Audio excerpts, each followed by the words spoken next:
Scooby-Doo, bee-bop-a-doo, Scooby-Doo, Scooby-Doo, bee-bop-a-doo. On this episode of the History of the Chorus podcast with Curtis and Josh, we take a look at the legendary band from Newark, New Jersey, known as My Chemical Romance.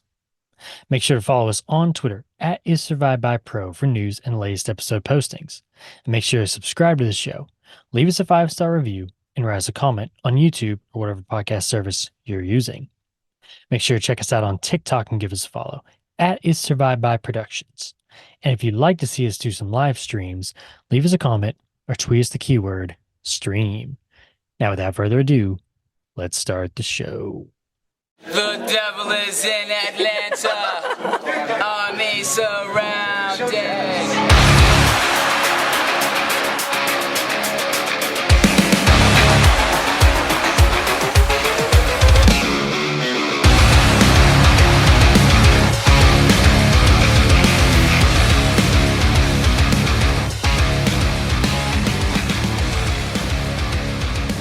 We'll love again, we'll laugh again, we'll cry again, and we'll dance again.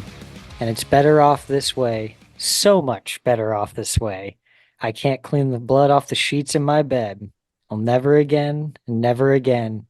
They gave us 2 shots to the back of the head, and we're all dead now.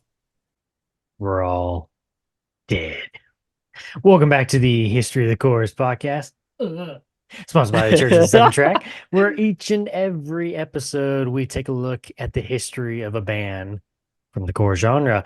I'm Curtis. With me, as always, is my co-host and good friend, dear friend, An from astronaut. NASA, an astronaut, recently accepted into the NASA program. Josh, what's up, Josh? The Devil Wears Prada space program. Oh, jeez Louise. I don't know if I want to join that program. We all know how it ends. Ready to In get stranded solitude. out there. Yeah. Ugh. Oof. Oof. Alrighty, man. We got a good one coming up here. This is a throwback for you and me. Oh, yeah. A lot of good memories. Yeah. For sure. Yeah. A lot Before we lot forget of there. nostalgia. A lot of nostalgia. Before we forget there. Before we get there. Before we get there, unfortunately, no Jesus Freak Hideout reviews in this one. They just didn't quite make the cut, you know? They just weren't quite Christian enough. We're branching out. JesusFreeHideout.com reviewed. I brought you my bullets. You brought me your love. I would venture to guess, did your articles today come from like alternative press or That's a good question. I can't remember. Yeah, Alternative Press is the first one. how did I And know? then let's see, the other one was This was like the Kerrang.com. alt press band, dude. Yeah, I was gonna say this is yeah. Of Like course, that was I kind of would, like the time too of like Alternative Press and like Kerrang was like big in this time period. yeah. I wonder how many Early to mid covers 2000s. that MCR made it on. I don't know. That's a good I know question. there were at least a few, but Yeah, it's a good question. Well, before we get too deep into that, Josh, let's talk a little bit about what we listened to this week. Would you like to start? Because I'm very intrigued on oh yeah. this little tease you gave me Yeah. outside of the So recording. I didn't listen to much this week. Mostly just MCR and some podcasts, but there were there was a band and an artist that I gave at least a little bit of my time to. Are they Um, related? not in any way at Okay. all. I meant to ask that earlier. Okay. Yeah, not even close. Here we go. And in the interest of Okay. full disclosure, I gotta tell you the truth here. I don't want to hide things or pretend that I Be listened to honest. somebody else, you know. So we're gonna be honest here. Am I getting both of them at the same time here? Yeah, Okay. yeah, Oh dual boy. panels. Who could it be? Cacao. So What? over here, I still haven't gotten enough Dying Wish. Okay. I haven't been listening to any albums in particular. I just kind of had some of their stuff on shuffle. Still really feeling them right now. It's kind of occurred to me through listening to them, there's nothing that super unique about them. but I think it's just a fresh sound of something I already like Okay. that it's kind of still got me caught up in them. Yeah. A few weeks ago, I did go back and listen to some Walls of Jericho too, which is kind of in that same vein. I would say Walls of Jericho goes a little bit harder, but it's Okay. different. Walls Yeah. of Jericho is more like hardcore, and this is more metalcore. So, The Justin um, Timberlake album. yeah. Well, this album, yeah, this was his hardcore album. Future sex love sounds. Yeah. Doesn't that That's sound as like a metalcore as it hardcore gets, album bro. title? Yeah. Yeah. And then I also listened to Justin Timberlake's What? Future Future Sex sex Love love Sounds. sounds. Yeah, this is What a year good did that one. come out? This is a banger. I'd have to look here. I don't remember Piano, vocal, exactly. guitar. What is that about? What's the I'm gonna have to look up the full cover here because I can't see all of it, and I don't know what he's doing. It looks like he's standing on He's somebody. he's smashing a disco ball. He's like Oh, okay. stomping on it. Yeah. I was a little afraid, like if it was going along with the title, it's like if he was about to Um, dominate somebody or whatever. It was like, ugh. this one came out in 2006. Okay, so that'd be like one of his first, Yeah, yeah. right? And there's Okay. there's some big ones on there. Sexy Back is on there. Zag's back. Um, Let Me Talk to You. That one's with T.I. But let me ask you something. What Did goes he? around comes around. Is it true, in your opinion? Did he bring sexy back? Oh, absolutely. Absolutely. What goes around? Okay. Yeah. Okay. The reason I listened to this album was I I could like I had a couple notes from a song stuck in my head and I was like, what is that song? The song turned out to be Summer Love from this album. I'm sure you know that Okay. song. Uh I mean, I may if I heard it, probably be like, oh yeah. But I mean, the name doesn't ring a bell. yeah, and then after But I figured it out, I was like, oh man, I forgot. This album has some bangers. So that I listened to this album. But, that's when you didn't listen to anything else in the week, this and Dying Wish make the list. So oh my gosh. yeah. Honorable mention: Justin Timberlake's "Future Sex Love Sounds." Oh yeah. Yeah. Mm. That's one of Alrighty. those things that, you could have a listener who's like, oh, I don't listen to anything but Dying Wish, like Right. who would ever listen to that nonsense? But I could tell you several people, dude, that I've known in really, really heavy bands, Oh like yeah. stupid heavy, and all they listen to is like rap. Like they don't listen to anything in that genre. They don't listen to metal, like nothing like that. But they're the sickest, like seven-string metal guitarist you've ever Right. heard. Right. And all they listen to is something the complete opposite. So Right. that's just one of those things that I feel like people are always kind of mind blown over that. What? Like they don't just listen to this one thing. No, you got to appreciate 2000, Justin Timberlake's 2006 hit Future Sex Love Sounds. Future So, Sex Love Sounds. yeah. Wow, wow, wow, wow, wow, wow, wow. Cool, man. Alrighty. Beautiful. Are And you about to sexy. turn yours on and you also listen to that? I did. No, I'm just Like, kidding. me too. Oh man. If you would have if I would have thought about it, I would have grabbed you real quick and be like, What? what? Crazy. No, I devoted some time to a band. I've heard this band name before. Something not completely ridiculous. Well, I don't think that's ridiculous. No, I'm just. I mean, they think it's stupid. No, I'm just kidding. No, I have no problem. Justin Timberlake's a good artist. It's a good Oh artist, yeah. man. Oh yeah. Gotta appreciate the work, man. Gotta appreciate all the genres. Not everything is just total crap. There's some good ones in there. Some good little gems there. But anyway, it's a band. It's a post rock instrumental band, and it's called God is an Astronaut. Hmm. And I've heard of the name before, but like never really like got down to like listening to them. I don't think I told you this either. I am now a proud owner of a premium Spotify account. So Oh, all this is where I would the hit the music I clapping. enjoy. Yay. Thank you. Thank you. So anyway, yeah. So I got to finally check them out. I just want to read their quick Spotify description here real quick. It says reigning as one of the most well-known experimental instrumental groups out there with a respected musical legacy spanning over 20 years. Irish three-piece God is an Astronaut reached a career benchmark upon the release of their 10th studio album, Ghost Tapes number 10, on February 12th, 2021.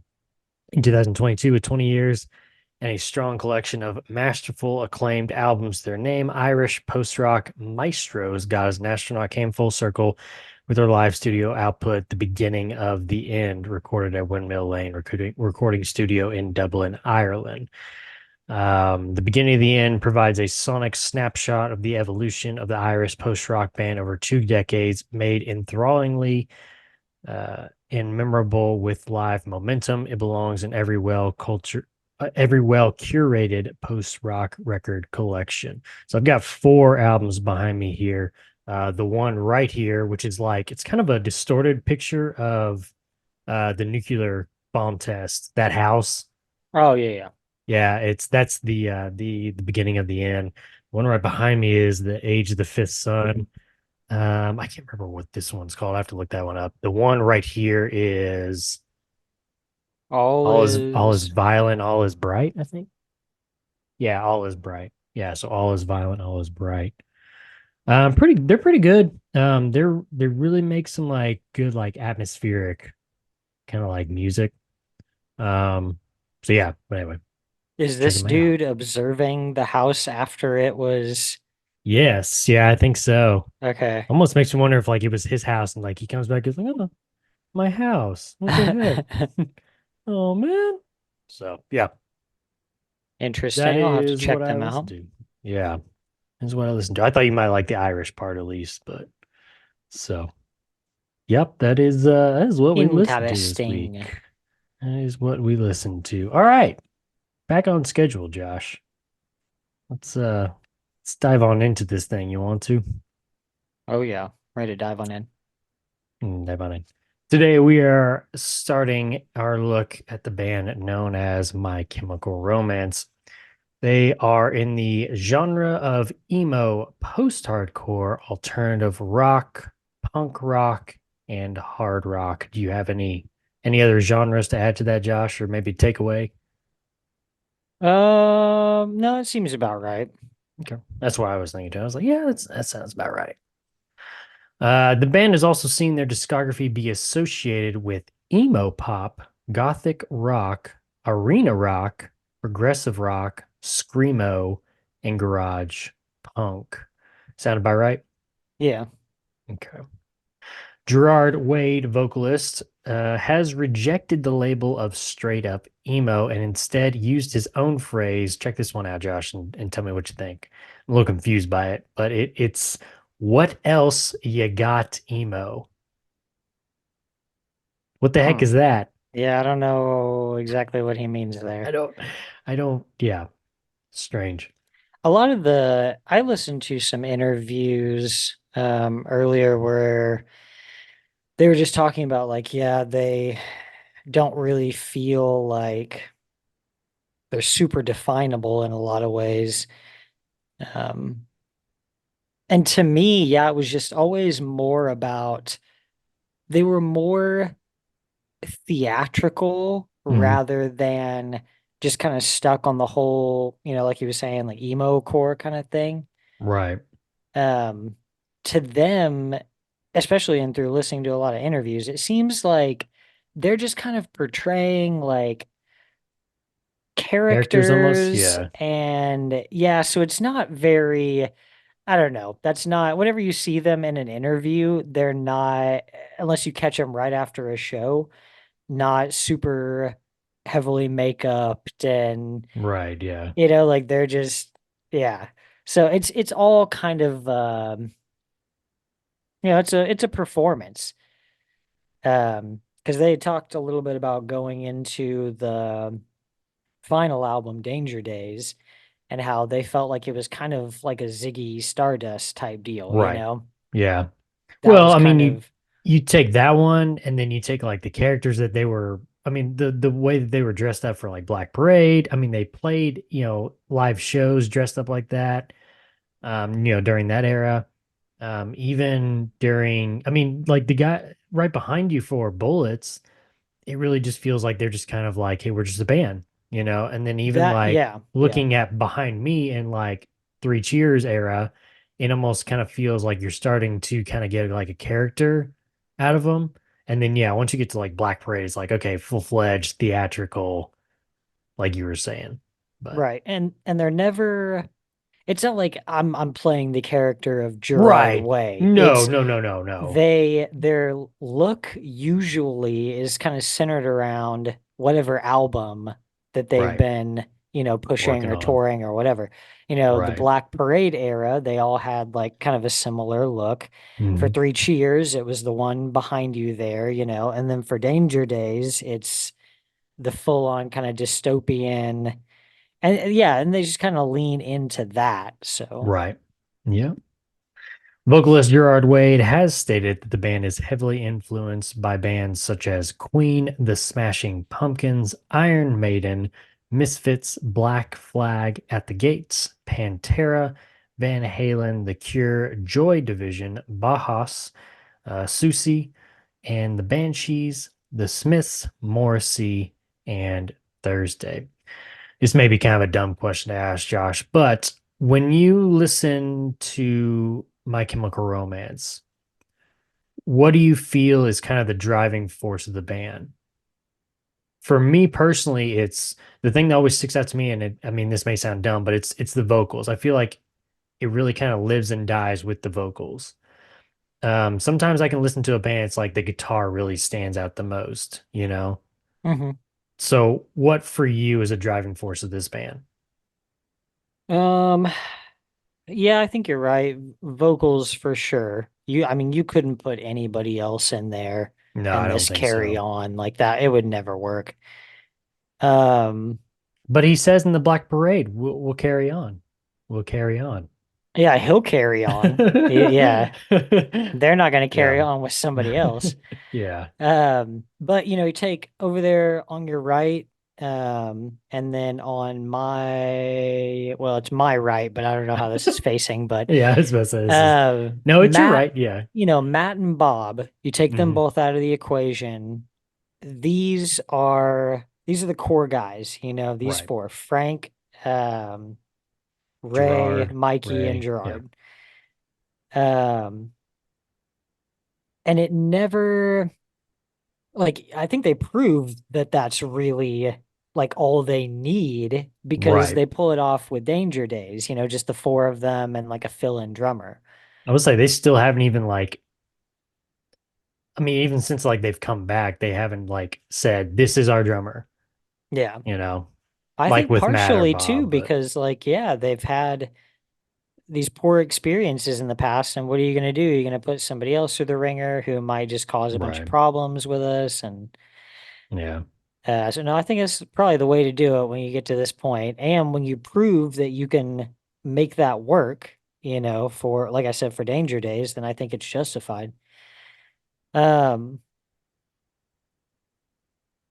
yeah, I would have to say the vocals, but also too, man, like it's hard to. That's why I mentioned the four of them is because it's hard to pick it apart. Gerard's vocals are a leading force, but I would argue too that so are Ray's because they're so Yeah. iconic, his backing vocals. He's got great. Frank, He's probably like one of the best backing vocalists out there, dude. yeah, Frank has a lot of backing vocals also. And you'll hear, all three of them on like some gang vocals every now and Right. again. Uh, but yeah, obviously Mikey's the bassist and he's not doing anything that crazy on bass, so it's not going to stand out that much. I mean, he's fulfilling his role. Right. But, those three, they're a powerhouse, Gerard, Frank, and Ray. So it's hard for me to pick it apart and say, oh well, it's just Gerard. I know you're not saying it's just Gerard, but No, I'm just for you was like what like when you're listening to because I feel like maybe this is just me and experience. Like when I listen to a band, something always kind of like sticks out more. One instrument or vocalist or whatever. I mean, I'm throwing vocals in with instruments, but something sticks out more to me. I mean, it's usually not bass. That's usually like the last thing that sticks out because it's usually buried. But it yeah, has to be some it's great bass. right. Yeah, it's got to be some slap at the bass. Yeah. Uh, but yeah. Um, who's you kind of maybe think of another question. Who's your favorite drummer out of the two, Matt or Bob? Probably Bob. Okay. Okay.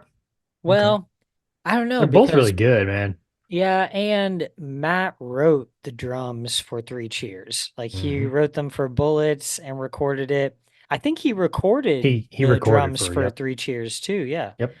And then Bob came on after that. So Bob Right. really only has Black One. Parade under his Yeah, belt. that's true. I didn't think about that really. Yeah. I did like him because he came from the used, he was like a Really? Okay. yeah, he was just like a drum tech or something for the Oh, okay. used. Did And not that's know how that. they Okay. knew him. And that's how he ended up getting in. But yeah, I would almost have to go with Matt. It's hard to say that, knowing what we know about him and his problems, but I think as a drummer, probably better. And, I only got to see one album written by Bob, so Right. Yeah, it's we'll hard talk to a little bit compare them. more. We'll talk a little bit more about Matt when we get there because I was thinking there was more to it than just what I found. But yeah, we'll talk about that when we get there. So, formed in 2001 in Newark, New Jersey by Gerard, who at the time was an accomplished comic book writer selling his first work at the age of 15. He had gained an internship for DC Comics and was even in the process of pitching a show idea to Cartoon Network. Did you know any of that, Josh? Did I just blow your mind? I knew about the comic book work. I didn't know about he was pitching a show, but I did know that Yeah. he got picked up pretty quickly by DC. But a change of heart occurred when the Twin Towers in New York City fell on September 11th, 2001. Wanting to bring some light to a dark world at the time, Gerard switched gears and decided to pursue music. Quote, music was this thing that I secretly wanted to do. Now, Gerard would soon recruit Matt Pelliser on drums and Ray Toro on guitar. Gerard's brother, Mikey Way was working at a local Barnes and Noble when he suggested the name My Chemical Romance to his brother, which was inspired from a book titled Ecstasy: Three Tales of Chemical Romance by Irvine Welsh. That was something new to me. I didn't realize that's where they had gotten Yeah, I their didn't know name where the name from. came from. But with a name and a few songs put together, the trio would record their first music in their drummer Matt Pelliser's attic. These demos were referred to by the band members as the Attic Demos and included songs on their future debut albums such as Our Lady of Sorrows and Cubicles. After hearing his brother's demos, Mikey Way would decide to join the band on bass, dropping out of college soon after. What's the face about? Kind of seems like an attic might not be the best place to record drums. Let's do a basement. Yeah, maybe So like a what? Here's the finished thing about it. attic or something, maybe. Maybe, yeah. Seems most people like to do it in a basement, so maybe they were like, let's do it in an attic instead. I don't know. Yeah. Their Perhaps. yeah. Their demo caught the attention of small record label Eyeball Records, who would sign the band and help them release their first EP, that is 2002's Like Phantoms Forever EP. Now, this EP is going to be produced by friend of the band and lead man of Thursday, Jeff. Is it Jeff or Geoff? I forget. I think it's Joff. Okay, Joff Rickley. He's going to do this EP and then he's actually going to produce their first full length album as well. being from New Jersey, just like the band members too. Songs on this EP include Vampires Will Never Hurt You, and This Is the Best Day Ever. Both those songs are going to appear on the next album, which is their first full length. And then we kind of have a throwaway one here, Jack the Ripper, which was recorded live. So far so good, right, Josh? Not too bad. Yeah, I liked it. The version of was it "This Mirror Is Not Big Enough for the Two of Us"? Sounds pretty much the same as on Bullets. Is that a different one? See, here's the one thing that I found, because this EP has Vampires Will Never Hurt You and This Is the Best Day Ever. Oh, okay. No, it's vampires. It's vampires. So, okay. Well, the thing I was going to say was there's like several demos that they put out. They're like just like singles of like songs that are going to come out on their full length. I don't know. It's just kind of weird the way that the discography was kind of set up on the site that I was looking at. But anyway, so you I kind of just threw me off listened there, to but just the EP. Fandoms. Okay, yeah. Yeah. Well, that's the only thing I worried about, because I was like, I mean, all that stuff's going to show up on the next one, so what does it matter? Yeah. Behind the scenes of History of the Chorus podcast. Yeah. While playing local shows in New Jersey, the band met fellow guitarist Frank Ero, who at the time played for a band from Belleville, New Jersey, known as Pensy Prep.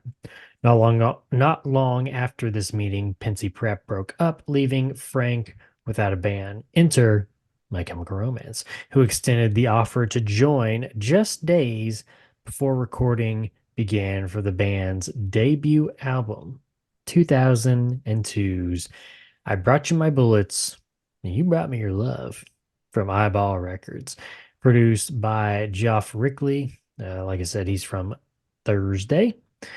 Okay, so I'm gonna ask you a question, Josh. Okay. Is this a concept album? No. Okay. So there's I actually mean, a I don't think theory. so. Okay, there's actually a theory out there Is that this oh, album is a well, tell me. concept Yeah. album. And the story follows a Bonnie and Clyde-esque lovers who eventually meet their end in the desert. And there's actually, in this theory, there's a connection to Three Cheers. They think that the two are connected in story. So, and we'll talk a little bit more about like Three Cheers, but like Three Cheers is like about basically a guy who him and his lover died, and the only way he can get her back is like he makes a deal with like the devil to like kill like 1,000 souls or something like that. I'm paraphrasing right now, but some people have thought that maybe this theory of this concept for Bullets is possibly connected to that one, kind of like a first chapter. I don't know. I just kind of wondered what you thought, and if you had any thoughts on possibly being a concept at all. But Well, I don't think so. Okay. I had thought that a lot of these albums were concept albums until some of the interviews I watched, where they talk about like none of their albums are really concept albums. They Oh are God. like ideas that kind of developed eventually into kind of a bigger story. But none of these albums were set out with the intention of this is going to be a concept album, you know, kind of like there's some main themes, Yeah. but yeah. And I don't know, maybe, but it just doesn't, I yeah, didn't I get don't the know. feel of it. I didn't get a feel of it. You know, I've knowing never that and then thought listening that to it, of I'm like, my own accord, you know, yeah. is the Yeah. main thing, I guess. Themes on this album include vampires, undead, and those who corrupt and exploit others. An ode to the Dawn of the Dead movie, which is Early Sunsets over Monroeville. And of course, the September 11th attacks, which is Skylines and Turnstiles. Fun fact, Josh, the album actually took longer to record than expected due to a persistent toothache causing Gerard Wade grief. Ow, not fun. Oh, Visit your local dentist today. A review from Alternative Press in 2010, looking back on the band's debut album, said, quote, My Chemical Romance's 2002 debut seems to take an obvious cue from The Used, a band with whom they were, at the time, friendly with and influenced by. The raw, tormented emo punk on this album, which they recorded only a few months after forming, has distinct correlations with The Used's, well, it's hard to say, The Used's, used is. The Used's Yeah. 2002 self-titled debut. But in truth, the disc are contemporaries of one another. I Brought You My Bullets, You Brought Me Your Love is a relatively makeshift album with moments that feel almost haphazard, but some of their chaotic sensibility lends the album, most of which was produced by Thursday's Geoff Rickley, its charm. The jumping punk number Headfirst for Halos and the screechy Honey, This Mirror Isn't Big Enough for the Two of Us offer early inklings of what MCR would later become. While some of Bullets is a little too rough and messy, these numbers reveal a bright future for the band in transforming the depressed side of emo into a raucous, frantic outpouring that allows singer Gerard Way's anxiety about the world to become engaging, interesting songs. Vampires Will Never Hurt You, the album's second single, is the most apparent clue to how successful the band would eventually grow to be. The song, with its hooky chorus, wouldn't sound out of place on 2004's Three Cheers for Sweet Revenge, with additional production, and stands up as one of the better songs the band have written. Bullets recalls a screamier time in pop punk and emo, and subsequent releases have clearly evolved Way's yelping screech to a compelling gulping howl. Songs on this album include the instrumental intro track Romance, Honey, This Mirror Isn't Big Enough for the Two of Us, Vampires Will Never Hurt You, Drowning Lessons, Our Lady of Sorrows, Headfirst for Halos, Skylines and Turnstiles, Early Sunsets over Monroeville, This Is the Best Day Ever, Cubicles, and the finale, Demolition Lovers. Your favorite album, Josh? Yeah, I think so. Okay. think I was so. thinking it was, but I couldn't remember exactly. Okay. Yeah, it would be close between this one and Three Cheers, but It's I think tough, this man. one probably comes out on top. See, I end up leaning the other or leaning the other way. I cannot speak tonight. I end up leaning the other way. It's these two are super close, man. But I end up just leaning a little more towards Three Cheers in the end. Yeah. But yeah, what'd you think about this album, Josh? It's a debut, Obviously, man. it's my Obviously, it's favorite terrible, one. right? As a debut, it's pretty great. I think people were probably a little bit confused. Like this one comes out, and then we start making that shift to the more theatrical Three Cheers, you know? It's like you Yeah. said, when you look at them, when this album comes out, they all just dress, you know, everybody's just got hoodies on and t-shirts, and when we go from Frank's got there, or not Frank. Yeah, Frank's got a shaved head. He looks like he's coming straight out of a punk band. yeah. Of course, and you know, and the funny thing to me was like the drummer always stood out the most in this band. Whether it was Matt or Bob, it's like they always look like they just did not belong. He just looks like such Chad. Like Yeah. over Yeah, here. exactly. Yeah. Yeah. So Yeah, and Bob really stands out in the group too. I don't know if Especially it's right just there, because man. like he's the only blonde one, and yeah, I don't know. I guess, yeah. But I think he starts kind of fitting in when he grows out his hair on Black Parade a little bit, but it does, yeah, he does kind of fit the aesthetic a little bit more, yeah, but like right now, the two pictures that we have of the drummers is like these guys just don't belong. yeah, for sure. It's like this is weird, but One of these yeah. things is not like the other. There you go. There you go. Do you have a favorite song on this album, Josh? Definitely Drowning Lessons. That's a good one, Um, man. It's a yeah, good kind of like there's poppy one too, man. Nice little yeah, and sway to it. it comes off of Vampires, so it just kind of like shifts gears. Yeah. But yeah, And I'll tell you there's what. Go ahead. No, go ahead. no, yeah. I was just gonna list a few of the tracks on here, but what were you gonna say? Oh, yeah. Well, in speaking about Drowning Lessons, I mean, I couldn't really think of like any other song off the top of my head when I heard this part, but the way that when a band has a song like Drowning Lessons where it ends, but then it's like they pick it back up again real quick for like just a few seconds. You know what I'm talking about? Are you talking about at the end when it's the guitar part and like gets quieter and quieter and then like comes back Well, again? I think they hit a note and they just kind of let it like die out. But then it's like all of a sudden it's like they come back in. Yep. Yeah. Yep. When a band does that, it's like they let the song die, but then they like pick it up again real quick just for like one more last little spoonful. Chef's kiss, dude. I don't know Chef's what it kiss. is, Yeah, it's but it's just something beautiful. about that. It's just like it's a beautiful thing to do, man. More bands Can need to do you that. can you think of another one that you I really like? can't. Yeah, Okay, I that's what was I'm gonna saying. I mention couldn't think of one. anybody. Yeah, go for it. It's Queens of the Stone Age, and Okay. I don't remember the name of the song, but it's the first track off of Songs for the Deaf. It's the one where it starts with the guy cycling through the radio. hmm Um, Dude, no, let's see. How did that go? it's I know a you're talking da da about. da da Yeah. da da da da da There da da da da. you Yeah.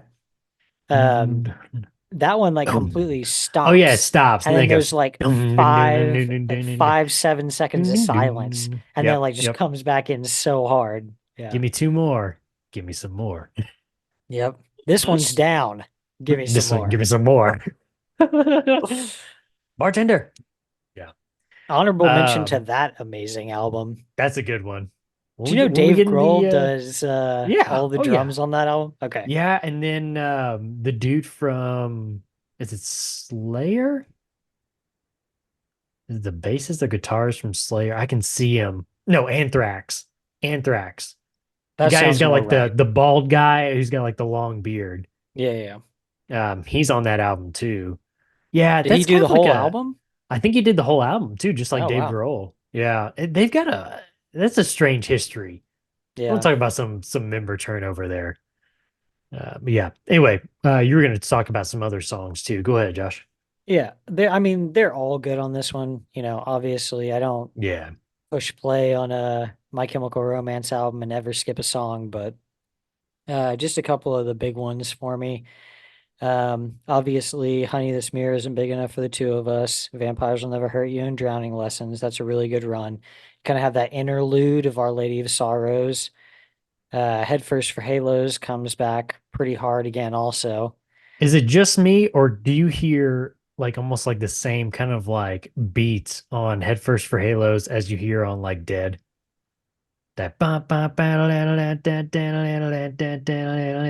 that still kind of like that hopping. Yeah, okay. Yeah. It's like the same thing almost. Yeah, it's a similar style. I Yeah. definitely want to listen to that guitar line on Dead and Yeah, see. I don't, it's not like the exact same, but and I don't know why I never really realized it before because I like Yeah. Dead, but yeah, and listening to it again That this is time pretty through, I was like, close. oh That is wow, pretty I close. was like, I wonder if they like reused that. Yeah, Yeah, that's pretty close. yeah. Hmm. Anyway, go ahead. We love a reprising riff. We do. We love when you give a little nod to the past. Yep. Um, and then Early Sunsets over Monroeville, Cubicles. Cubicles is the contender on this album with Drowning Lessons for me. Okay. Okay. It's definitely like my second favorite song. So, but yeah, they're all great. This is I think you'd have a hard time if you like, you know, the broad scope of rock music in general. I think you're gonna like this album. Okay. Yeah. Uh, I don't think there's really much on here that people I don't kind think of there's shake their really, head at. So yeah, but I don't think there's really anything that like will alienate somebody. yeah, it's pretty agreeable. Yeah. I agree with that. I agree It's with a that, good Josh. post rock album. Like Yeah. What's I have like for years been trying to like figure out what the deal is with the album artwork. Now, obviously, you can see kind of like a Houdini kind of like magician hanging upside down, seems like kind of in the background, but like just everything else is just kind of interesting to kind of look at and try to figure out like, is it just paint kind of smeared all over the place? What's the I deal? I loved all the the merch that came out with that on it. It would just be like the guy hanging upside down in a straight jacket. Right. Yeah, there's a lot of cool merch that came along with this album. But It's a yeah, I don't good. know. I never looked at this one too hard. It always just kind of looked like, in the background, obviously there's that, but it just kind of looks like wood, like I don't know, Hmm. it's like different yeah, I don't know. I never looked really hard at this one because there's not all their other albums are very album covers are very in your face. Yeah. Three Cheers has the man and a woman, faces covered in blood. Um, When I look at this album, if I see this picture of this album just like randomly, the first thing I think of is the guitar on Romance. That kind of like almost kind of like Spanish kind of guitar sound, you know? na-na-na-na-na. Yeah, yeah. Yeah.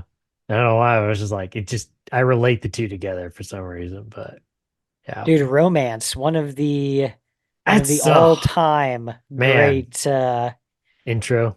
intro tracks there. Yeah, it's a great one. Alrighty. Anything else, Josh?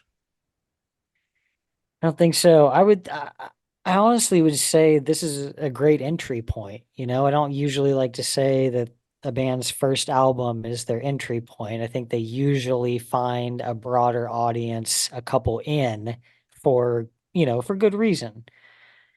But yeah, I would say start with this album and you'll be pleasantly surprised. This is entry for So, me. This and Three so Cheers. yeah, Alternative Press called it a little too rough and messy. Do you agree with that? It's, I mean, it's just it's a little more raw. I would This say I wouldn't feels really like a call it messy. post-punk, Yeah. like, Yeah. yeah, I mean, it's I just, mean, this is definitely one of the better like produced first albums that we've heard from a band, I feel like. right. And we're talking It feels pretty clean. 2002. Yeah. Like, Yeah. this is early in the game. Like, they don't have a whole lot to compare it to, I feel like, Right. Yeah, that's true. Well, in the other this, thing, in this vein. right, but the other thing too is you have to remember that this was in 2010 when they wrote that. It was looking Oh, back. it was a look Yeah. back. Yeah, Okay. it was a look back. I Yeah, thought this yeah. was like an original Oh article. no, no, no. I couldn't find any originals. It's kind of hard at times to find for bands in this genre. It seemed like it's kind of hard to find like their, first albums or first one or two. Yeah. But anyway, onward and upward. Continuing to tour the local scene in New Jersey and neighboring states, the band decided to push their sound to a newer audience by offering a free download of their debut album through their MySpace and Pure Volume page. Nice. Building their Nice. live show persona. Really showing their age. They Hey, all right. they distributed it on Oh their man. MySpace. Building their live show persona on the chaotic and violent hardcore scene of New Jersey music. At the time, the band would find themselves representation, and after several reviews by local media, would see time on tour across the pond in the UK. I mean, making a big step here. Only after your first debut, your debut album. It's pretty big, man. All right, making it across the pond. Yeah. During their time in the UK, media outlets such as Kerrang and NME would provide glowing reviews about the group's performance. Their debut album, combined with the recent reviews, would garner the attention of Reprise Records, which is an offshoot of Warner Records. And in August of 2003, it was announced by the band that they had signed with the label just over a year after their first release. Now, wanting to capitalize on the newer, bigger label name, and with new songs already being written, the band would enter the studio in October of 2003 for what would be their breakthrough album, 2004's Three Cheers for Sweet Revenge from Reprise Records. Produced by Howard Benson, who in 2007 and 2008 was Producer of the Year. He has done work with such bands as Motor. Whoa, you're blurry. Yeah, I know. There you There go. we go. Perfect. That was weird. Howard Benson has worked with such bands as Motorhead, Less Than Jake, POD, Blindside, Hoobastank, Papa Roach, All American Rejects, Flyleaf, Seosin, Reliant K, Kelly Clarkson, Creed, Meg and Dia, Skillet, 3 Days Grace, and so much more. So many more that I decided I just can't even keep typing. I'm just gonna put Three- etc. Three things. I could say a lot of things about a lot of those different bands. First But thing, Hoobastank is your favorite, right? first thing, it's Megan. Found a reason for me. It's Megan Die. The die? Yeah, Are you sure? like Diana. I've always heard Dia. I don't think so. Okay. Okay. Maybe. I don't know. Uh, You let us know. periphery. Yeah, Perry Fairy. Very. Define the grand line. Defining the grand line, people. Um, Define this grand line. I was also going to say Blindside. Like, whoa. I always remember them as that band from the movie Grind. Ew. Anyway, it was a and skating then- movie. It was a skating movie. And then also, who's the other one you mentioned? Hoobastank. What was the name of that album that The Reason was on? Was it not called The Reason? Might have been. I don't know if it was like their It's a- self-titled or if it was called The Reason, but That's a good question. Hits. dude, but that album is solid though. Come on. Why couldn't it have been easier? It was on The Reason. Okay. What are the first? Do you have a track list there? Yes. So What's the first track same, called? Same direction. Yeah, Same Direction. Out of Control. Okay. Featuring Ian Watkins and oh whoa. Ew. I forgot about that. What? Well, Ian Watkins is the dude from Lost Prophets. No, and- damn yeah, it. I thought you were gonna Yeah. say that. No. Sorry. Yeah, that Dude, was that's what's ugh. so terrible too. That first album Lost Prophets had was so great, but god damn, I can't listen to it yeah, anymore. He the ruined one it. you talking about the one with the guy on the highway or whatever? Yeah. Yeah. Start Something. That's their second Yeah. album. Okay. Yeah, dude. It's funny because me and Eric were just talking about that a couple weeks ago. It's like, man, that album was so good, but then it's like you can't even listen to. You have to get like rid of everything because like that is just like unforgivable, man. And there's just like no way that you can listen to any of that I music can't listen to it without thinking and about just it. So like that's the problem. it's It's just like, like oh my god. God. The other thing too is like you got to feel bad for all those guys that were in the band too, because like I feel like they that were they on are. kind of a good road, like Yeah. they were on track to put out at least a couple more good albums. Mm. Because Rooftops was the album after that, right? So you had Fake Sound of Progress, 2000, Start Something in 04, Liberation, Transmission, 06, The Betrayed in 10, and then Weapons in 12. Oh my But I god, think who's- Rooftop was on Liberation, Transmission. Okay, okay. I thought Yeah. that album was called Rooftops. No. Oh, anyway, back to Hoobastank. Let's Okay, yeah. Same Direction, Out of Control. What dude, happened to Same us? Direction. Yeah, that was a good one. I've been crawling in the dark, looking for the answers. Escape, Just One, Lucky, From the Heart, The Reason, Let It Out, Unaffected, Never There, Disappear. Yeah. Yeah, that's a good album. Not according to these reviews. I don't care about those reviews. Entertainment Weekly gave it a C.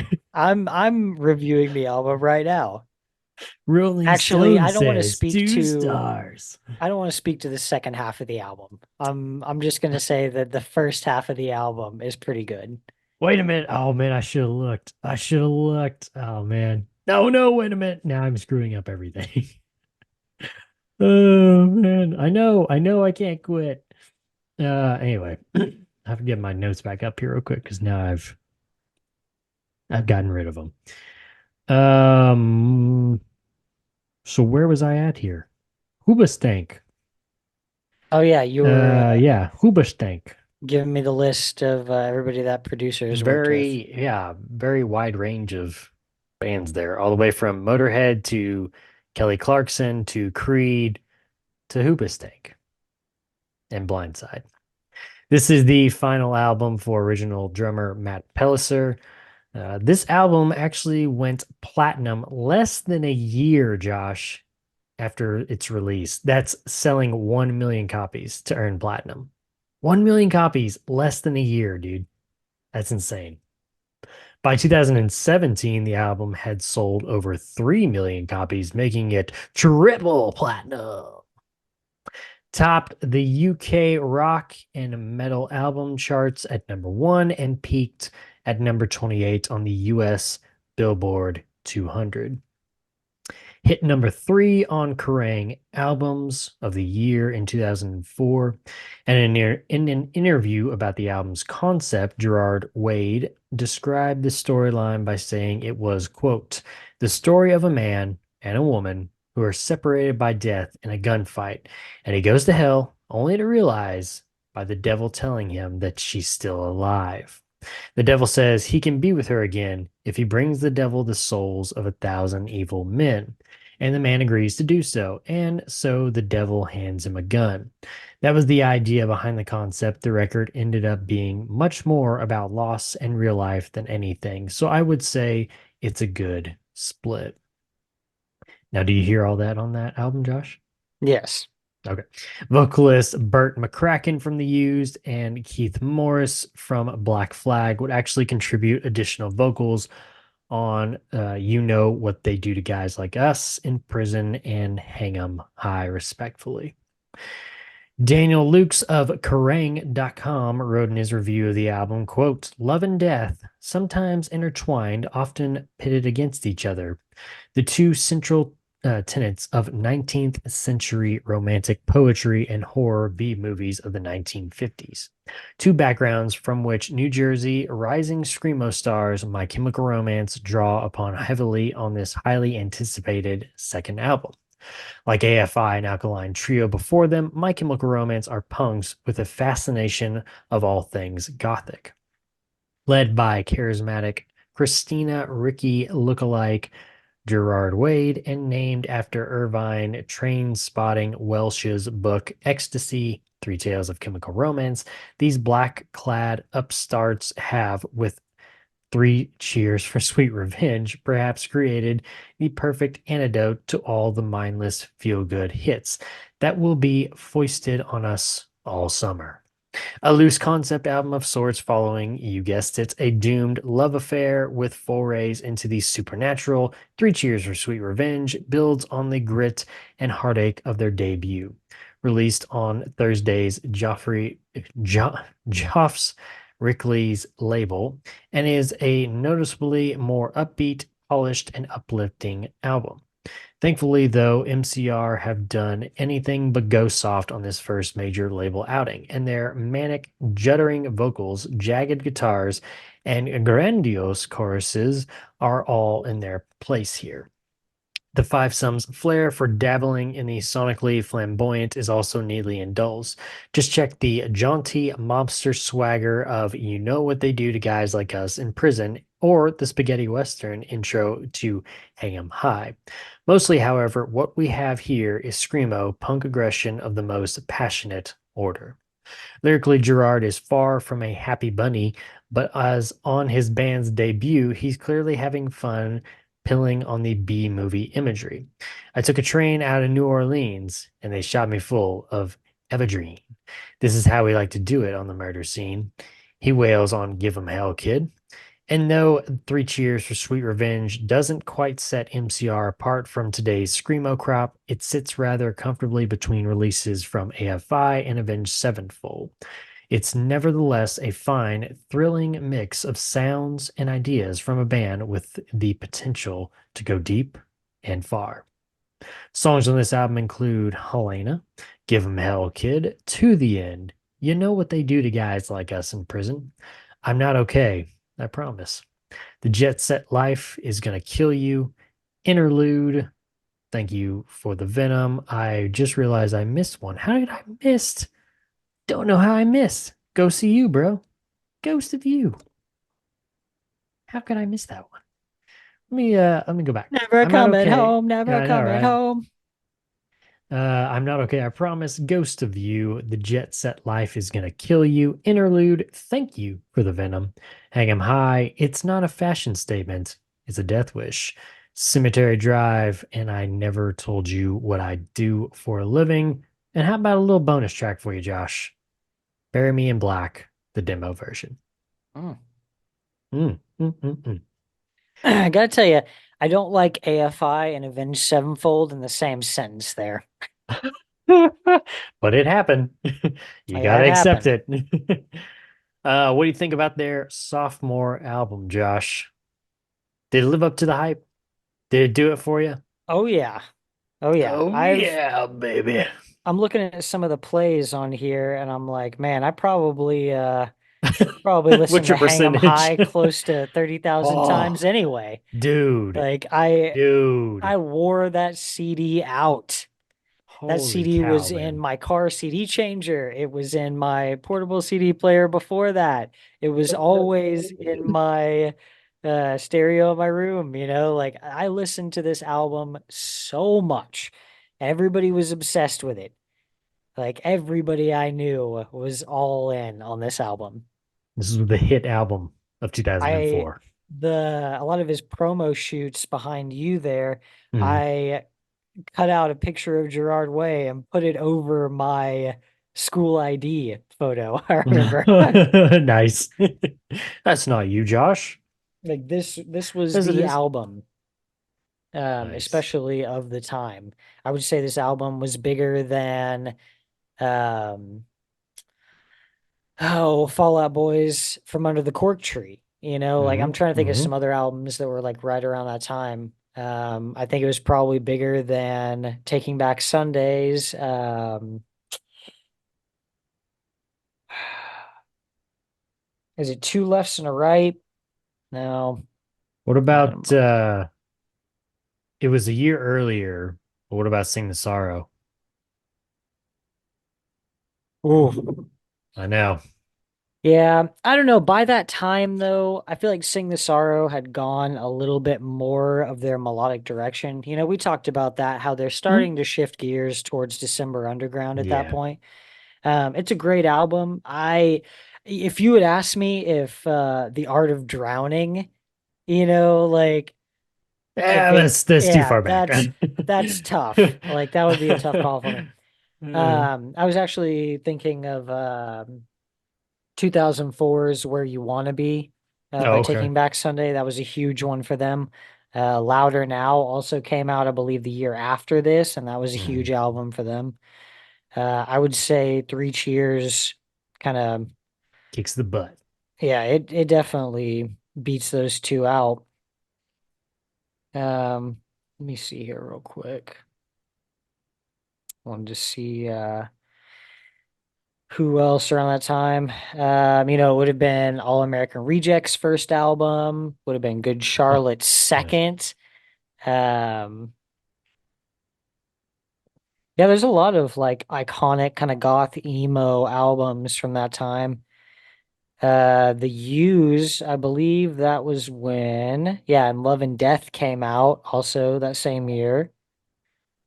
There's a lot of like major albums within the genre that come out around that time, and still, like this was the band that in Still everybody's stood mind was out. kind of the front runners.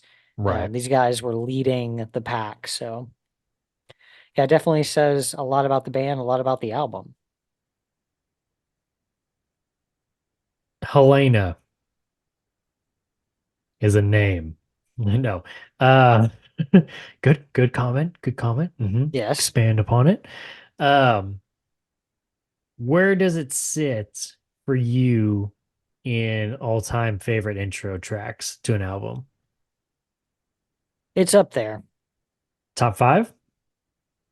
You don't have to give me like a Um, number. I'm just trying to like gauge. yeah, 5 to 10. It's just like it's iconic the way that they start. Just the guitar, that picking. digga digga digga digga digga, and then long ago. It's like, oh, here we go, man. It's about to get crazy. Oh man, here we go. Yeah, Yeah. that's a good one, man.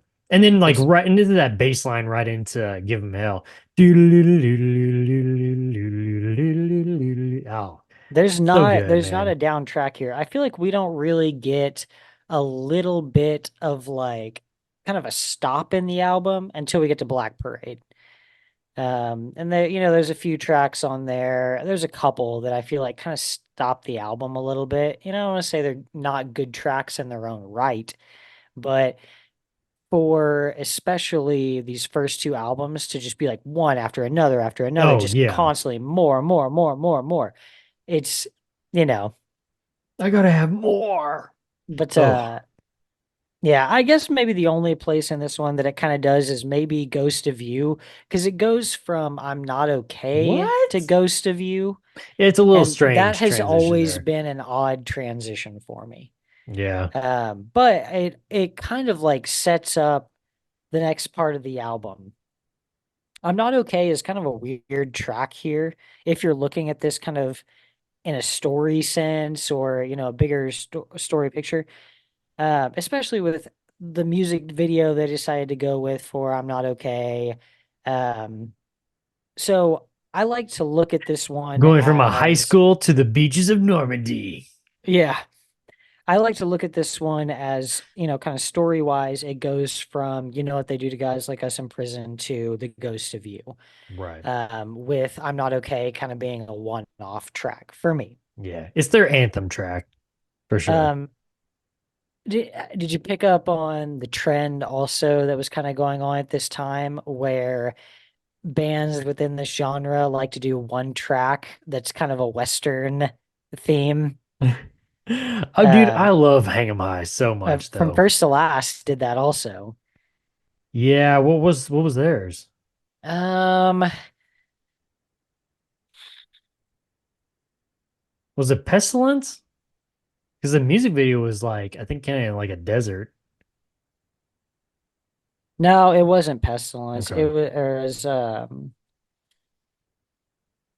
I believe it was Kiss Me, I'm Contagious. Okay. Hmm. Hmm. Yeah. Let me hold on right here. I break hearts like the West was one. They call me the rattlesnake. And baby, I look like an outlaw. Like an outlaw, baby. I play poker all day in the saloon, you cheating bastard. I'll get you in the saddle soon. And we don't back down. Bang, bang. Guns go bang. Nice. Yeah, Hang 'em High, dude, is sick. I'm with you. It's like I would just like wear that song out. I wore it Yeah. out again this time Yeah. through. And it was like weird because like I hadn't heard that song in like a long time when it came out. I was like, oh, I remember how good this one was. And I remember how I just like drove it into the ground. I'm gonna drive it into the ground again. And I did. But yeah, dude, and he's just like, for me personally, Gerard has always been like a guy that just like it's infectious. Like you can't just listen to him. You have to sing along with him. He's one of Oh those yeah. vocalists. You have to sing along with him. There's no just sitting back and just listening to it, Yeah. you know? Anytime we leave town, I feel like at some point in the drive, MCR is getting thrown on, and it's either going to be this album, um, you know, Liz goes for Danger Days a lot.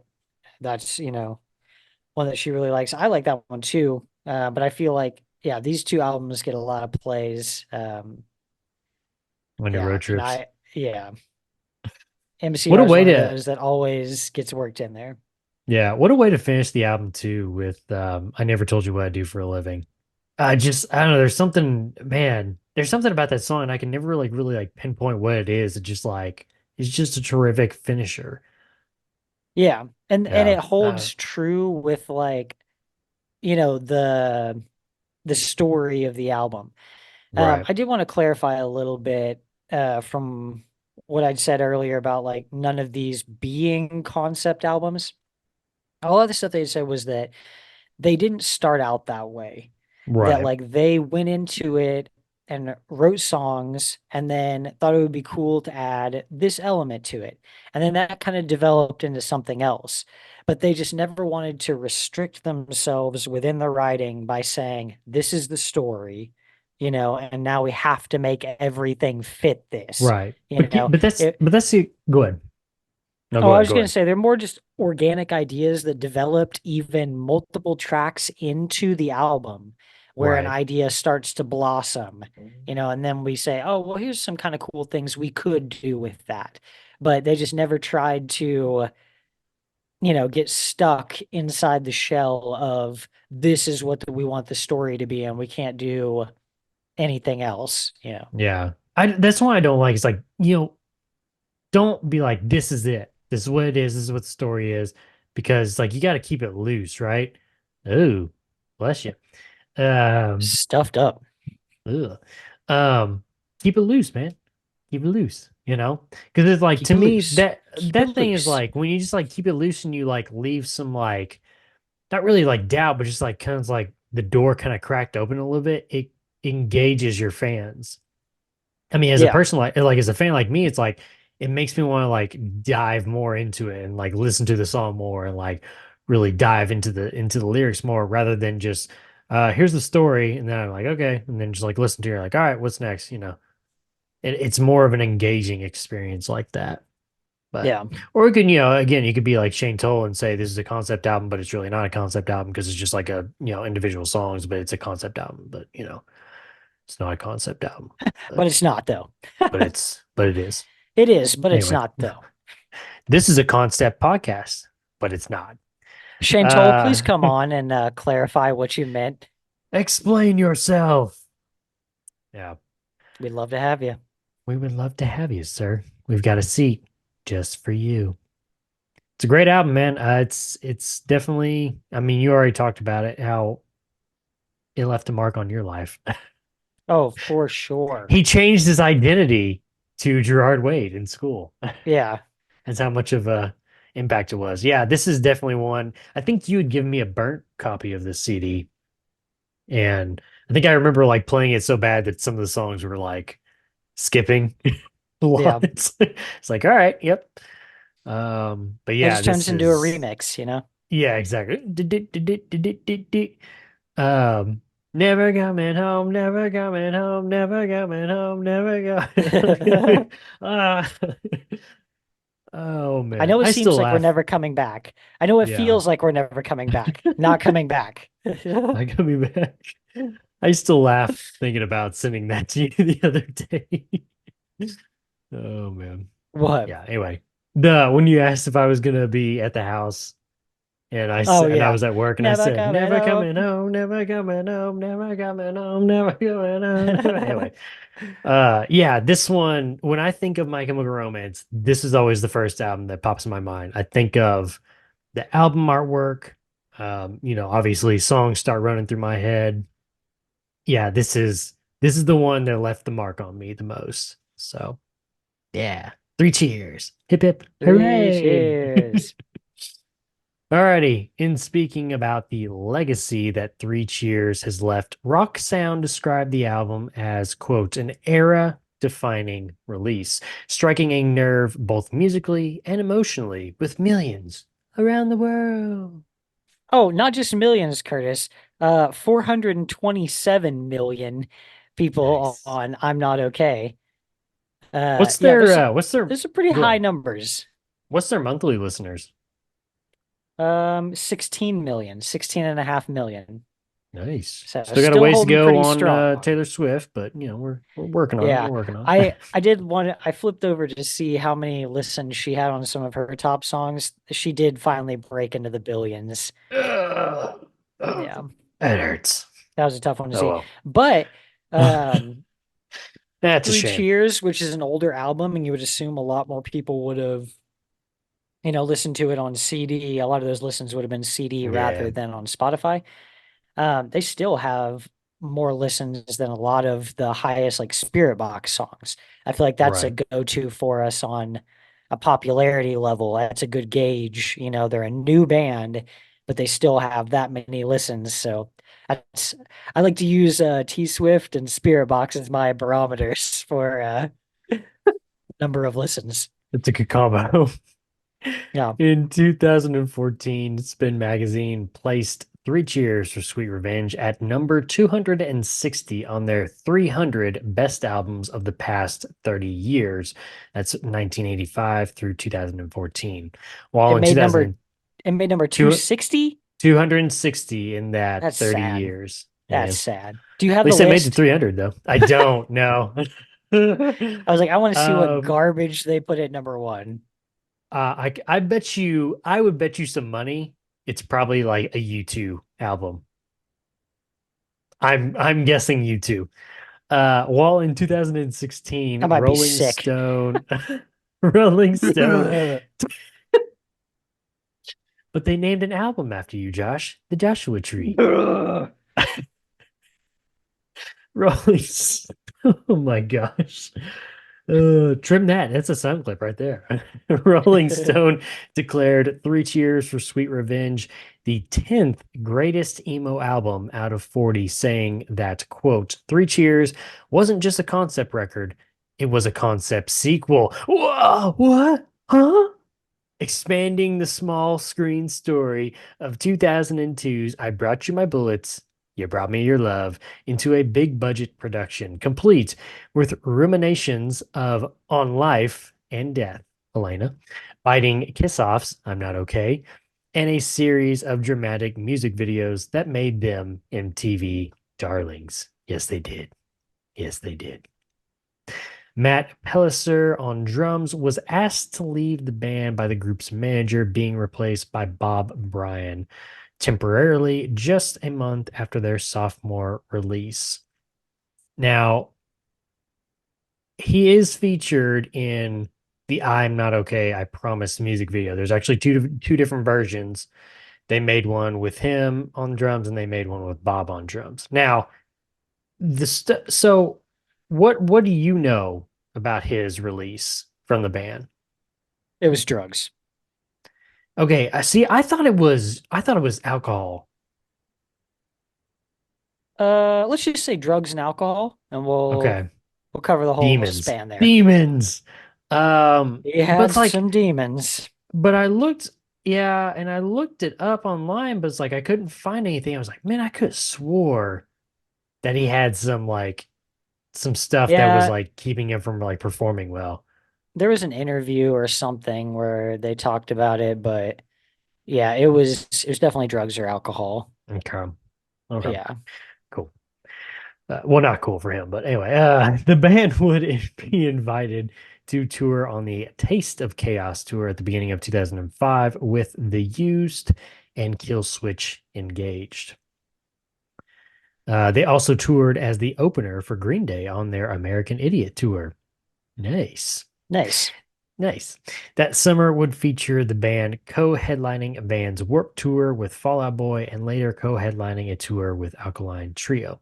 The band would team up with longtime friends The Used to cover Queen/David Bowie's song Under Pressure, with all proceeds going to support those affected by the 2004 Indian Ocean tsunami. I totally forgot about that tsunami, dude. Until There's I just had read so that. I many. was like, oh man, I forgot about it. Yeah, but it's like I remember like I read that and I was like, oh man, I can remember like when that happened. It was like I don't know. I mean, like when was Katrina? Was that 2006? I think that was 2006, I think. But like I think Indian Ocean tsunami in 2004 was like the first one that I can remember that was like besides I can remember 9/11 kind of being a big deal. That sounds like a band in my name. world. What? Indian Ocean Tsunami. Indian Oceans. Hey, trademarked. We've got it. It's ours. That actually is pretty sick. It's ours. That's pretty sick. Sicker than pianos become the teeth. Like, oh no, but it is up there. Pianos become up the there. teeth. It's a high bar. It's gonna take something pretty great to beat it. But Indian Ocean Tsunami, that's pretty brutal. Yeah. I just remember like seeing that on like the news and I really was kind of like, oh, is this the end of the world? But no. How we're many still more alive. years before you could call your band 9/11?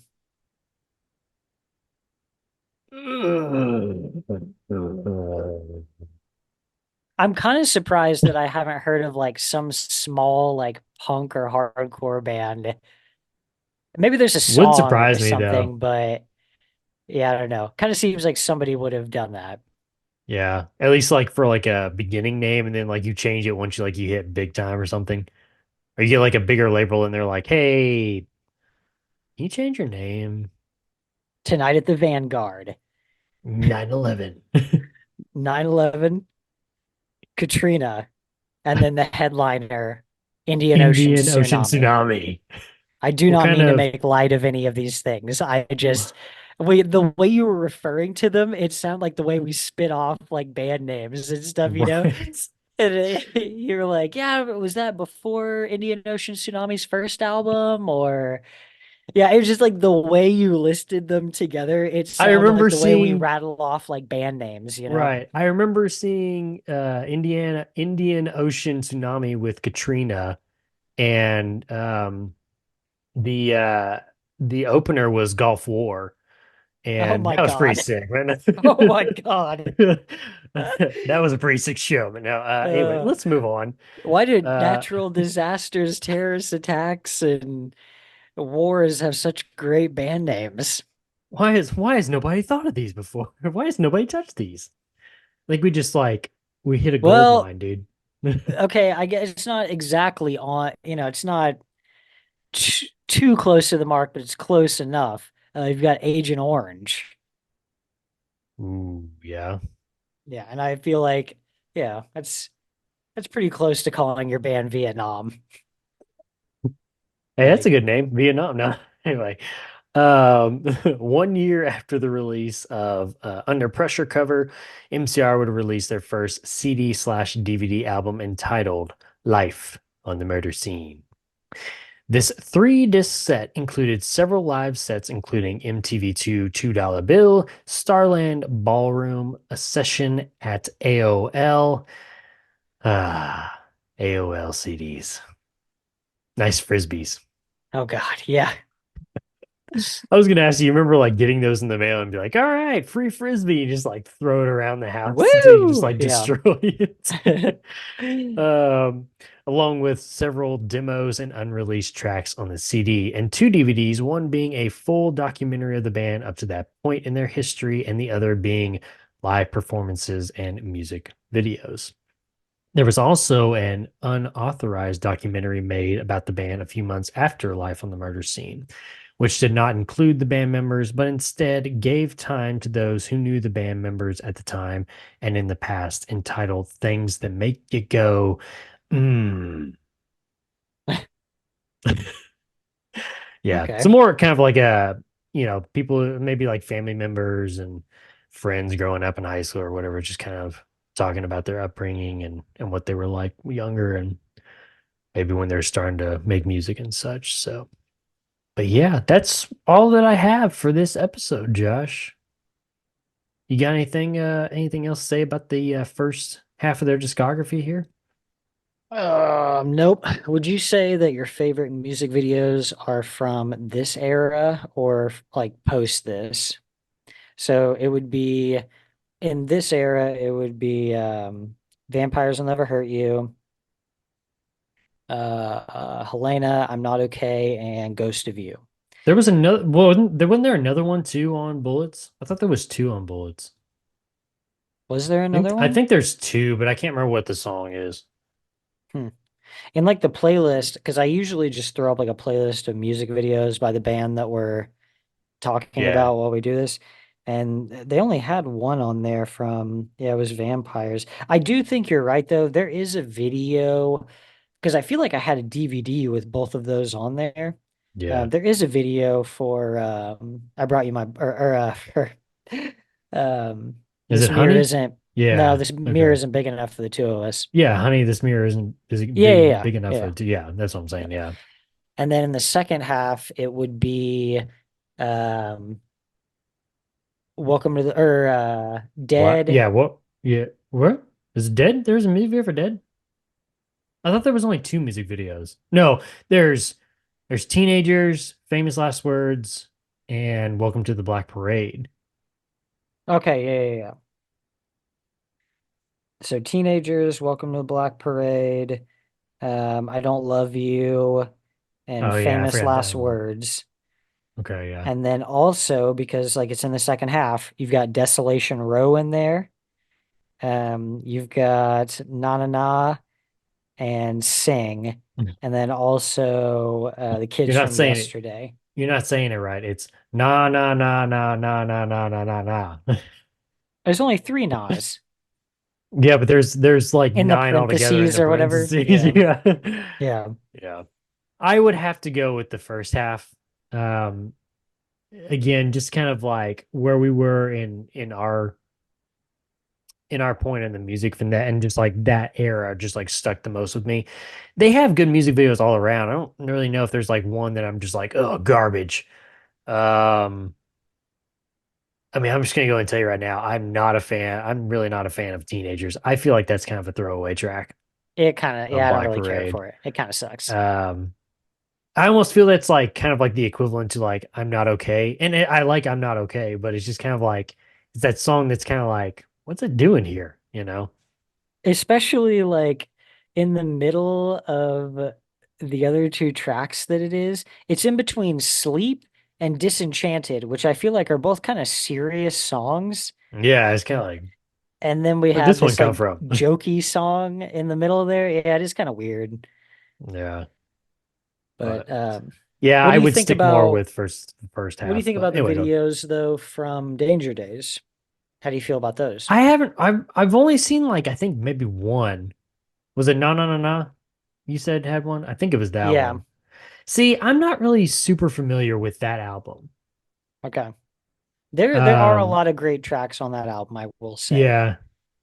There's only maybe a couple on there that I don't really care for that Okay. much, but Okay. it's overall it's pretty good. Um, when you do watch the videos, watch the video for Nana and then watch the video for Sing Are they because related? yeah, and they go Okay. like in that order. So yeah, watch those two videos back to back. Sing was the video I was telling you I about was that. gonna ask you which one. Yeah. Yeah, that one broke you guys' theory on the lead singer always dies No, last. Yeah. Yeah, this he one lead did on singer dies purpose, man. first. Yeah, he did So on purpose. Can you think of another music video that follows that line? Of the music, the lead singer dies first, or is that the only one? that was my example. That was the one that when I heard you guys talking about it Yeah, was the first one to pop into my head. I was like, oh man, I'm pretty sure Gerard dies first in the video for Sing, but that's crazy. yeah. Hmm. Oh, cool. Well, Yeah, I think that's about it. All I had for this one. We'll talk about it later on, but I will say that I think Desolation Row might be in my top three for favorite videos by them, though. okay, Like just okay, strictly video. yeah, okay. Because yeah, it was just a one-off, wasn't it? Yeah, it's their cover of oh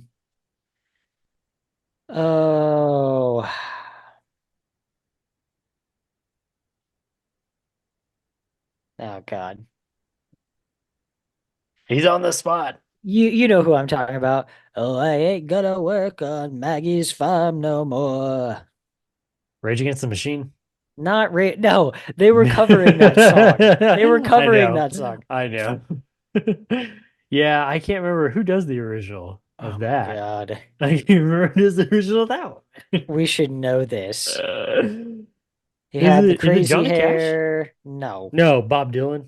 Bob Dylan. It was Yeah, Bob Dylan. Yes. that's right. That's right. Oh dear God. Yeah, this is the Didn't cover of a they Bob Dylan song. So, didn't they do that for Watchmen? oh, Desolation Row. Yeah. Yeah. Okay. I was Yeah, thinking it they was did on a the song for them, Watchmen but I can't remember what it was. soundtrack. Okay. Yeah. Uh, Luckily, they re- didn't do that terrible thing that bands do sometimes, especially around then, where when they did a song for a movie, the music video would incorporate a bunch of scenes from the movie. ugh, ugh. Thank God we didn't taint this amazing music video with that. But do you remember how terrible the music video was that Atreyu did for Underworld? No, I don't remember. Oh my I god. mean, I know what you're talking about. And like, the first thing I always think of is, I think it was a Decode. No, not Decode. Oh, it was Paramore. wasn't it Decode? It was Decode. Was it Decode? Yeah, I that's always think that's not the name of for it. Okay. the Twilight soundtrack. Yeah, I always think Yeah, of that that. was rough too. Yeah. I think Great too, song, doesn't but it's doesn't Seal's Kiss by Rose, doesn't it have, because it was on the Batman soundtrack.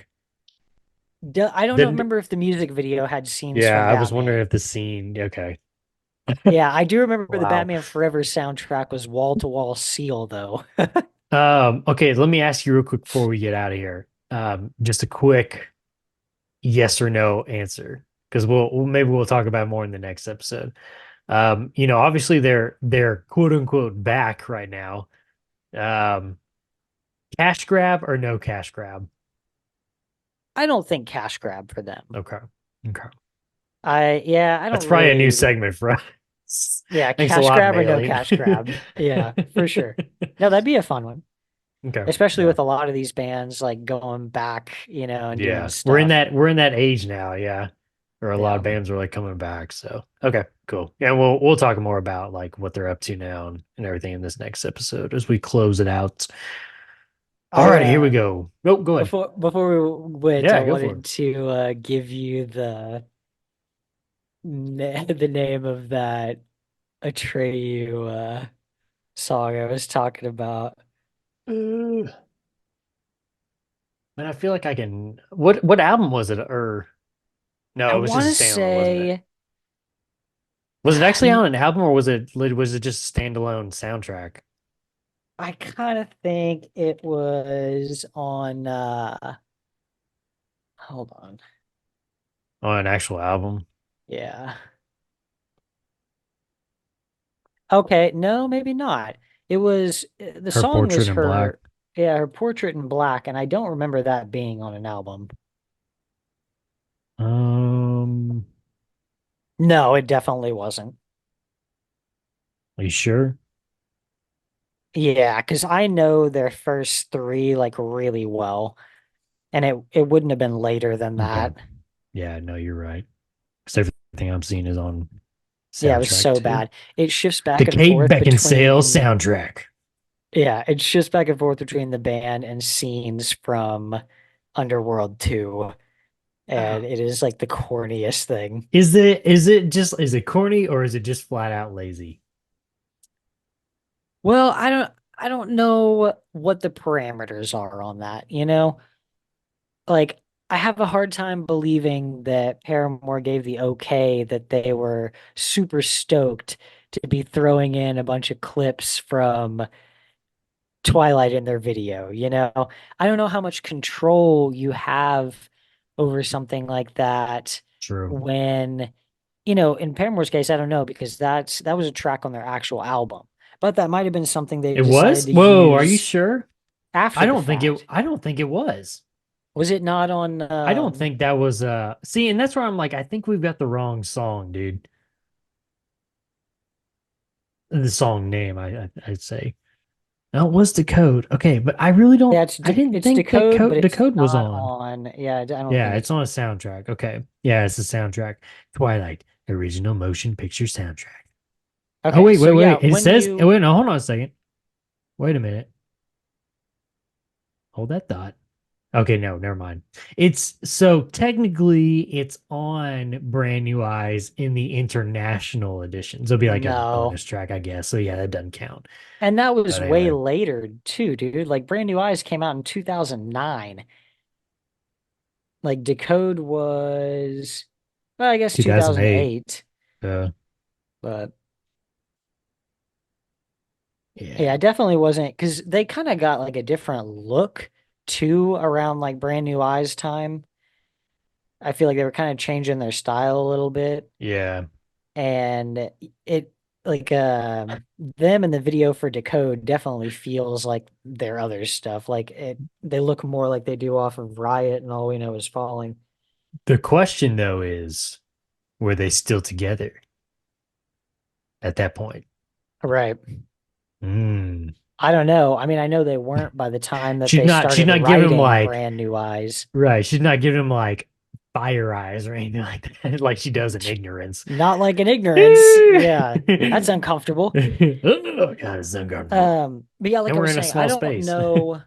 I don't know how much creative control you have over something like that, especially Yeah. when they come to you and have you write a song for For that. a movie soundtrack, you know? Yeah. Probably I not a agree. lot. I can't imagine these bands were like, oh, you know, it'd be so cool if we just piped in all these really cringy scenes from these movies. Ugh, ugh, ugh. Yeah, that is Yeah, I'm pretty kind of thinking cringy. not. And We got I'm off just on a glad nice they little- didn't. Yeah, I'm glad they didn't do that with Desolation Row because that would have kind of ruined it for me. If Yeah. every now and again you see Rorschach like fighting some cops or Yeah. something like that. Band playing, fighting more cops. Band playing, more cops. Yeah. All right, we got off on a nice little tangent there about music videos. That was fun. We should do that more often. Alrighty, back to the space program with you. Make sure to follow us on Twitter at @IsSurviveByPro for news and the latest episode postings, not just on this show, but our other shows as well. What was the one? Oh, the Challenger. Yeah. Oh That does not sound like a good band name. no! Yeah, check out these other shows that we have. We have the History of the Chorus After Hours podcast, where I sit down with my good friend and avid listener of this very podcast right here, my good friend Eric. We talk about some of the bands me and Josh have already discussed. Be on the lookout this next week. We will have a brand new episode about the band AFI. You also have the Red Right Hand podcast, which has covered all 6 seasons of the BBC/Netflix hit show, The Peaky Blinders. And we also have the Throne of the Dragon podcast, which so far has covered season 1, soon to be season 2, very soon. Very, very soon. Summer will be here before you know it. There's snow on the ground right now, Josh, but summer will be here before you know it. Please, for the love of God, come back, Summer. I miss you. Please. But yeah, we're gonna have a brand new episode on our Fire and Blood series coming out here soon too. A Serpent of Rulers. Oh yeah, it's heating up now. Oh yeah. Also, while you're on Twitter, make sure to follow my co-host at Joshua Lynn Gary. Make sure to leave us a 5-star review and write us a comment on whatever podcast service you are using. If you want to listen to us, see our smiling faces, head on over to our YouTube page. Just search Is Survived by Productions. That'll have every episode from all of our shows. Subscribe to the channel. Thumbs up the video. Alrighty, Josh, until the next episode where we talk about Black Parade and Danger Days and what the band is up to these days. Danger Days these days. Hey, all right, cool. We'll see ya.